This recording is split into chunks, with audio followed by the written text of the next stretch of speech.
এখন আমরা দেখবো যে কিভাবে চেক বক্স নিয়ে কাজ করতে হয়। মূলত আমরা চাচ্ছি যে এখানে ব্রিঙ্গিং গেস্ট, অর্থাৎ এখানেতে সে চাইলে এরকম করে টিক চিহ্ন দিয়ে আসবে। অর্থাৎ ডিজাইন মোডে আমরা চলে যাচ্ছি, এখান থেকে আপনারা দেখতে পাচ্ছেন যে চেক বক্স কন্টেন্ট কন্ট্রোল রয়েছে, আমরা এটাতে ক্লিক করছি। এটার আন্ডারে গেলে আমরা প্রপার্টিজে যাই, চাইলে এখানে আমরা কিছুই করব না।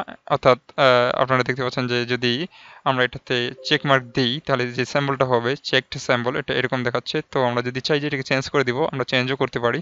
এখান থেকে মূলত আমাদের স্যাম্বলটা কি আছে, টিক মার্ক। আচ্ছা, টিক মার্কটা নাই।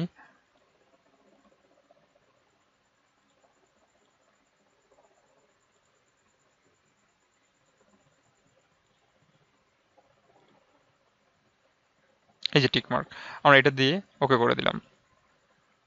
আর আনচেকড থাকা অবস্থায় এটাকে এরকম দেখাবে। ওকে, তো আমরা এটার বাইরে গিয়ে লিখি।